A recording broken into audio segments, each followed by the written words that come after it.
आज के इस वीडियो में मैं राजा मिश्रा चर्चा करने जा रहा हूं द्विविवाह योग के बारे में। बहुत सारे लोगों का मेरे पास में प्रश्न आता है, हजारों की संख्या में, यह तादाद कोई एक दो की संख्या में नहीं है।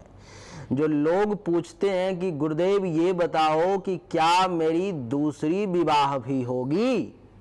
बहुत सारी महिलाएं, बहुत सारी पुरुष ये बातें पूछते हैं कि मेरी कुंडली क्या कहती है, क्या ये कह रही है कि मेरे दो विवाह के योग हैं, मैं अपने इस पति से संतुष्ट नहीं हूँ अथवा मैं अपने इस पत्नी से संतुष्ट नहीं हूँ, मैं चाहता हूँ कि इससे शादी तोड़ के दूसरा विवाह कर लूँ, मैं चाहती हूँ कि अपने पति को तलाक दे करके किसी दूसरे से विवाह कर लूँ।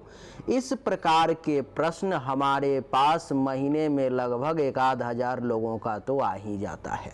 देवी और सज्जनों, तो आज इस प्रश्न को खत्म करते हुए आज दो विवाह के बारे में बात करेंगे।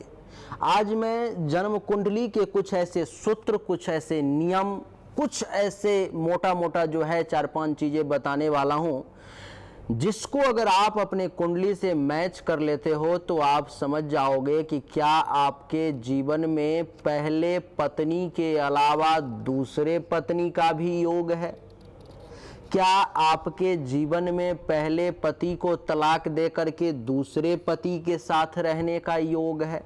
ऐसा कुछ भी अगर है तो आज जो मैं 4-5 पॉइंट बताने जा रहा हूं, इसको देख करके समझ जाओगे आप। लेकिन देवी और सज्जनों, इस पर चर्चा शुरू करने से पहले हम सब सनातनी हैं और सच्चे सनातनी हैं, इसीलिए आप सब हमारे साथ सबसे पहले जय जयकार करेंगे। बोलो सियावर रामचंद्र की जय, बोलिए रति रमन घनश्याम की जय, बोलिए राधा रानी की जय। धर्म की जय हो, धर्म की जय हो। अधर्म का नाश हो, अधर्म का नाश हो। प्राणियों में सद्भावना हो, प्राणियों में सद्भावना हो। विश्व का कल्याण हो, विश्व का कल्याण हो। नगर बस्ती की जय हो, नगर बस्ती की जय हो। अपने अपने माता पिता की जय हो, अपने अपने गुरुदेव भगवान की जय हो। सभी भक्तन की जय हो, सब संतन की जय हो। गौ माता की जय हो। Mishra for you YouTube channel देखने वाले सभी भक्त भगवान की जय हो। सनातन धर्म की जय हो। गौ हत्या बंद हो, गौ हत्या बंद हो। गंगा अवंध हो, गंगा अवंध हो। भारत अखंड हो, भारत अखंड हो। हेलो, नमस्कार, आदाब, सलाम, सत श्री अकाल। केम छो, कसे काय केरो हाल है, कहना चाहिए यहाँ सब कैसन वानी, हाउ आर यू, कैसे हैं आप लोग। केमो नाचो मनक्कम खम्हा गणे हुकुम केमती अच्छंती की खबोर नमस्तु भ्यंग। देवी और सज्जनों, आज के इस वीडियो में मैं राजा मिश्रा चर्चा करने जा रहा हूँ द्विविवाह योग के बारे में। सबसे पहले आइए सबसे पहला पॉइंट आपको बताता हूँ। मान लेते हैं कि ये कुंडली जो है सो मेष लग्न की है। कोई भी लग्न की आपकी कुंडली हो, नियम बराबर ही होगा, नियम यही होगा। मैं एग्जाम्पल के लिए मेष लग्न की कुंडली ले रहा हूँ। 1 2 3 4 5 6 7 8 9 10 11 और 12 के 12 भावों में हमने अलग अलग राशि के नाम लिख दिए। ये कुछ इस प्रकार से चलता है। अब सबसे पहला पॉइंट दो विवाह का, बड़ा गौर से समझने की कोशिश करना, क्योंकि बहुत सूक्ष्म है। थोड़ा सा अगर मिस हुआ तो फिर समझ नहीं पाओगे आप। सबसे पहला नियम है हमारा ज्योतिष का सिद्धांत कि जन्म कुंडली में यदि लग्नेश यानी कि लग्न का मालिक, लग्न यहाँ पर 1 लिखा हुआ है, इसका मतलब ये मेष लग्न की कुंडली है। यहाँ पर 2 लिखा होता तो इसका मतलब ये वृषभ लग्न की कुंडली होती। इसी प्रकार से आगे मीन तक है। तो लग्नेश अगर व्यय भाव में हो, यानी कि 12वें भाव में अथवा अष्टम भाव में, तो मैं दोनों भाव में लग्नेश को लिखता हूं। लग्नेश यानी कि लग्न का मालिक अर्थात एक यानी कि मेष राशि, मेष राशि का मालिक कौन है? मंगल। तो मंगल को मैं अष्टम भाव में, द्वादश भाव में और अष्टम भाव में दोनों में लिख देता हूं ताकि आपको समझने में आसानी हो। लग्न का मालिक या तो अष्टम भाव में हो या द्वादश भाव में हो, यानी कि 8वें घर में या 12वें घर में हो, ध्यान रखना, पहला नियम। दूसरा, तथा सप्तम भाव और द्वितीय भाव में पाप ग्रह स्थित हो। सप्तम भाव में मान लो कि राहु बैठा हुआ है और दूसरे भाव में मान लो कि शनि बैठा हुआ है, अथवा पापक ग्रह में शनि राहु केतु की गिनती की जाती है। कहीं कहीं पर में सूर्य को भी देखा गया है, लेकिन सूर्य पापी ग्रह नहीं, सूर्य क्रूर ग्रह है। तो शनि राहु केतु की स्थिति में ही ऐसा ज़्यादातर उत्पन्न होता है। तो अगर सप्तम भाव में राहु केतु अथवा शनि हो और दूसरे भाव में भी राहु केतु अथवा शनि हो, अगर ऐसी स्थिति आपके कुंडली में उत्पन्न होती है तो आप ये तय माने कि आपका 2 विवाह होगा। आपके 2 विवाह होंगे, या तो 2 पत्नी होगी आपकी या 2 पति होंगे आपके, यानी कि 2 विवाह का योग ये पक्का बन गया। ये अगर स्थिति कुछ इस प्रकार से होती है तो देवी और सज्जनों, बड़ा ध्यान से समझने की कोशिश करना है आप। नियम है सबसे पहला कि अगर लग्नेश यानी कि लग्न का मालिक, अगर ये मीन लग्न की कुंडली होती तो 12 होता है यहाँ पर लिखा हुआ, और 12 का मालिक यानी कि मीन राशि का बृहस्पति, तो बृहस्पति या तो 12वें भाव में होता है या अष्टम भाव में। और पापक ग्रह यानी कि शनि राहु केतु में से कोई भी ग्रह सप्तम भाव में और द्वितीय भाव में होता तो भी नियम बराबर ही रहता कि उस व्यक्ति को भी 2 विवाह करना ही पड़ता। स्थिति ऐसी उत्पन्न हो जाती कि उसको 2 विवाह के योग बन जाते। ये पहला नियम है। अब दूसरे के बारे में चर्चा करेंगे, लेकिन सबसे पहले थोड़ा इसको मिटा दूं ताकि समझने में आपको आसानी हो।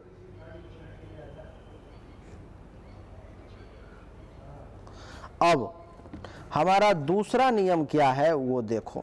दूसरा नियम ये है कि कुंडली में यदि सप्तमेश शत्रु या नीच राशि में स्थित हो। सप्तमेश कहाँ हो? शत्रु या नीच राशि में। सप्तमेश है कौन यहाँ पर में? तो सप्तमेश है शुक्र, और शुक्र का नीच राशि कौन सा है? तो शुक्र का नीच राशि है कन्या। तो मान लो कि शुक्र आपका कुंडली के 6ठे भाव में कन्या राशि में है, अथवा शुक्र का दुश्मन कौन है? तो शुक्र का दुश्मन है गुरु। तो गुरु के घर में भी अगर शुक्र होता है यहाँ अथवा यहाँ, तब भी बात बराबर होती। बड़ा ध्यान से समझना, या तो शुक्र यानी कि सप्तम भाव का मालिक नीच राशि में हो अथवा अपने शत्रु राशि में हो। पहला नियम कहते हैं कि शत्रु राशि में हो और उस पर में शुभ ग्रह की दृष्टि हो। अब शुभ ग्रह की दृष्टि कैसे होगी वो देखो आप। यहाँ पर में शुभ ग्रह की दृष्टि यानी कि मान लो कि शुभ ग्रह गुरु है अथवा बुध है या मंगल है, तो शुभ ग्रह मान लो गुरु की ही दृष्टि दे देता हूँ। तो गुरु अगर कुंडली में यहाँ बैठ गया, ठीक, कुंडली के दूसरे भाव में अगर गुरु बैठ जाता है तो 1 2 3 4 पंचम दृष्टि से गुरु इसको देखेगा। कह रहे हैं बड़ा ध्यान से समझने की कोशिश करना कि कुंडली में यदि सप्तमेश यानी कि सप्तम भाव का मालिक अपने नीच राशि या शत्रु राशि में हो और उस पर शुभ ग्रह की दृष्टि हो तथा सप्तम भाव में पापक ग्रह स्थित हो, मान लो यहाँ पर में राहु केतु अथवा शनि, तीनों में से कोई भी ग्रह अगर यहाँ पर में स्थित है तो इस स्थिति में उस व्यक्ति का 2 विवाह होगा। 2 विवाह होगा निश्चित है। अब मान लो कि यहाँ पर में अगर शुक्र है, अभी तो आपने देख लिया कि शुक्र पर में गुरु की दृष्टि पड़ रही है, जैसे कि 1 2 3 4 पंचम दृष्टि पड़ गई। यहाँ पर में शुक्र है तो इसके लिए मान लो गुरु या बुध को यहाँ बैठना होगा। तब बुध की शुभ दृष्टि पड़ेगी यहाँ पर में, सप्तम दृष्टि पड़ेगी बुध की, 1 2 3 4 5 6 7। और अगर यहाँ पर में शुक्र है तो इस प्रकार से, यानी कि नियम बहुत आसान है, बस समझने की जरूरत है, बिल्कुल एकदम आसान शब्दों में। एक बार फिर से समझाता हूं। दूसरा नियम कि सप्तम भाव का मालिक अपने नीच राशि में हो या शत्रु राशि में हो। तो सप्तम भाव किसका है, तो यहाँ पे 7 लिखा हुआ है, तो 7 का मालिक कौन हुआ, तुला राशि। 7 मतलब तुला राशि। तुला राशि का मालिक कौन, गुरु शुक्र। और शुक्र को कहाँ बैठना है, कुंडली के नीच राशि में या शत्रु राशि में। तो शुक्र का नीच राशि होता है कन्या, तो शुक्र कन्या राशि में बैठ गया। अथवा शुक्र का दुश्मन है मान लो गुरु, तो गुरु के कुंडली के धनु राशि में अथवा मीन राशि में बैठ गया। तो एक नियम ये क्लियर हो गया। दूसरा नियम ये है कि इस पर में शुभ ग्रह की दृष्टि भी चाहिए। तो गुरु की पंचम दृष्टि इस पर में हो गई, बुध की सप्तम दृष्टि इस पर में हो गई। यहाँ के लिए भी कोई ग्रह यहाँ डाल दूंगा तो यहाँ से शुभ दृष्टि हो जाएगी। और सप्तम भाव में कोई ना कोई पापक ग्रह होना चाहिए, तो उसको 2 पति अथवा 2 पत्नी होंगे ही, ये तय है। अब ये अलग बात है कि एक पति को तलाक दे करके दूसरे से शादी कर ले, अथवा एक पति की मृत्यु हो जाए तो दूसरे से शादी कर ले, अथवा एक पत्नी को तलाक दे के दूसरे से शादी कर ले, अथवा एक पत्नी की मृत्यु हो जाए तो दूसरे से शादी कर ले, अथवा पत्नी के रहते हुए दूसरे से शादी कर ले। ये सब मैटर अलग है।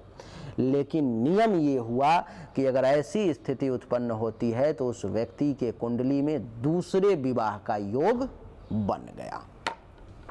ये हमने आपको दूसरा नियम बता दिया। अब आगे चलेंगे, लेकिन उससे पहले थोड़ा सा इसको मिटा दूं ताकि आपको समझने में आसानी हो। इन सब को मिटा दिया जाए। अब अगले नियम को समझने का प्रयास करेंगे देवी और सज्जनों। तीसरा नियम क्या कहता है। अगर मान लो कि ये दोनों नियम आपके कुंडली पर में लागू नहीं होते, ये दोनों नियम फेल कर गए आपके कुंडली, तो तीसरा नियम क्या कहता है। तीसरा नियम कहता है कि यदि कुंडली में शुक्र किसी पापक ग्रह के साथ स्थित हो अथवा अपनी नीच राशि में या नीच नवमांश में होकर पाप ग्रहों से देखा जाता हो। ये जो नियम अभी मैं बताने जा रहा हूं, इस नियम की कुंडली मैंने कल देखी है। कल लाइव एग्जांपल है मेरे पास में, सामने कुंडली पड़ी हुई है। आप अगर देखना चाहो तो आपको मैं कुंडली भी दिखा देता हूं। एक अभी मेरे सामने होना चाहिए, आपको थोड़ा समझ में भी आएगा। ये देखो एक कुंडली है आपके सामने में, आपको शायद दिखाई दे रहा होगा। अगर आपको दिखाई दे रहा है तो अभी जो मैं बताने जा रहा हूं वो नियम ये है। पहले नियम समझ लो, उसके बाद आप इस कुंडली को समझना। नियम ये है कि शुक्र किसी पापक ग्रह के साथ हो अथवा नीच राशि में हो अथवा नीच नवमांश में हो और उस पर में पापक ग्रह की किसी दृष्टि भी हो, तब ऐसी स्थिति में उस व्यक्ति का 2 विवाह होता है। अब देख लो कैसे। मान लो कि शुक्र यहां बैठा हुआ है, शुक्र के साथ यहां पर में राहु है, राहु यहां पर में है तो केतु स्वाभाविक है कि यहां पर में होगा। अब ये स्थिति है कुंडली में। अब देखो ये सब फॉलो कर रहा है ये। अब देख लो शुक्र क्या कर रहा है कि इसका पहला नियम है कि शुक्र किसी पापक ग्रह के साथ हो, तो शुक्र के साथ राहु की युति हो गई, पहला नियम फॉलो किया। दूसरा नियम यह है कि इस पर में किसी पापक ग्रह की दृष्टि भी होनी चाहिए, तो केतु की दृष्टि भी हो गई। इस व्यक्ति के 2 विवाह के योग बन गए। अथवा ये एक नियम है। दूसरा नियम यहां पर में यह है कि शुक्र अपनी नीच राशि में हो और उसके साथ कोई पापक ग्रह हो, तो मान लो यहाँ पे केतु है और यहाँ पर में राहु बैठ गया। ठीक, तो शुक्र केतु के साथ यहाँ पर में है, राहु की दृष्टि भी है। और कहीं पर में अगर मान लो कि शनि की भी कहीं से 3, 7, 10 दृष्टि अगर कहीं से इस पर पड़ गई, तब तो ये योग और स्ट्रांग हो गया। तब तो उस व्यक्ति का 2 विवाह होगा ही, ये तय हो गया। अब मैं आपको कल जो मैंने कुंडली देखी है वो मैं आपको बता रहा हूं। देखो ये कुंडली है मेरे पास में, और आप गौर से जब देखोगे तो चौथे भाव में जो है इस कुंडली में शुक्र के साथ केतु बैठा हुआ है। अगर आपको दिखाई दे रहा हो तो दिखाई दे रहा होगा निश्चित तौर पर में, शुक्र के साथ केतु बैठा हुआ है। और दसम भाव में देखो मंगल, राहु और गुरु बैठा हुआ है। तो शुक्र के साथ जब ही केतु बैठा तो पापक ग्रह के साथ युति हो गई इसकी। और दूसरा क्या हुआ कि राहु की दृष्टि भी पड़ गई। तो इस व्यक्ति का दूसरा विवाह अभी 2-3 महीना पहले करके आया है। और मुझसे इसने यही पूछा कि गुरुदेव क्या मेरे कुंडली में 2 विवाह का योग है? मैंने जब कुंडली गौर से देखा तो कहा हाँ। उसने कहा कि जो गुरुदेव 2 विवाह का योग ही नहीं, मैंने अभी 3 महीने पहले दूसरी विवाह भी कर ली और मन इस प्रकार से व्याकुल है, इस प्रकार से विचलित है कि लगता है कि पहले पत्नी के साथ क्या करूं क्या ना करूं समझ में नहीं आता, क्योंकि वो बहुत ज़्यादा परेशान कर रहे। भाई स्वाभाविक है, वो जिसका स्थान था उसको छोड़ करके उस स्थान से हटा करके आप किसी दूसरे को वो स्थान दे रहे हो, तो वो आपको इतनी आसानी से छोड़ दे ऐसा थोड़ी है। तो ऐसा नहीं होता। तो वही एग्जाम्पल मैंने आज मैं सोच रहा था इस पे वीडियो बनाने का, और कल मैंने इस कुंडली को देख लिया।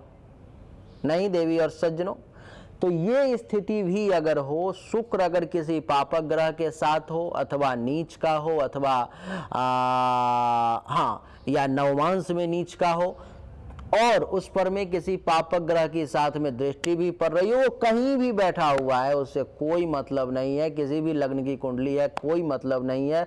उस व्यक्ति का 2 विवाह होगा ही, ये तय है। आज हो, कल हो, 25 साल की उम्र में हो अथवा 50 साल की उम्र में हो, या बुढ़ापा में भी बहुत लोग दूसरा विवाह कर लेते हैं, तो बुढ़ापा में हो। चलिए आगे बढ़ाते हैं स्थिति को। अगला नियम हम चल पहले इसको थोड़ा सा मिटा दूं, नहीं तो फिर आप अगले नियम को समझ नहीं पाओगे।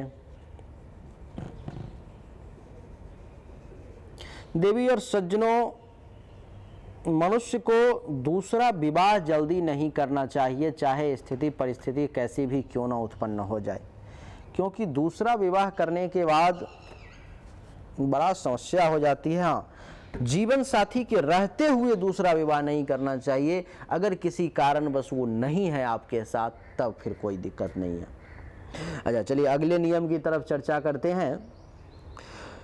कहते हैं कि कुंडली में यदि सप्तम भाव अथवा द्वितीय भाव में पापक ग्रह की दृष्टि और युति हो और उसका स्वामी अगर बलहीन हो, तो इस ग्रह स्थिति में भी मनुष्य दूसरा विवाह करता है। फिर से ध्यान से सुनना, कुंडली में यदि सप्तम भाव अथवा द्वितीय भाव में पापक ग्रह की दृष्टि हो अथवा उसकी युति हो। अब द्वितीय भाव में मान लो कि कोई पापक ग्रह बैठा हुआ है,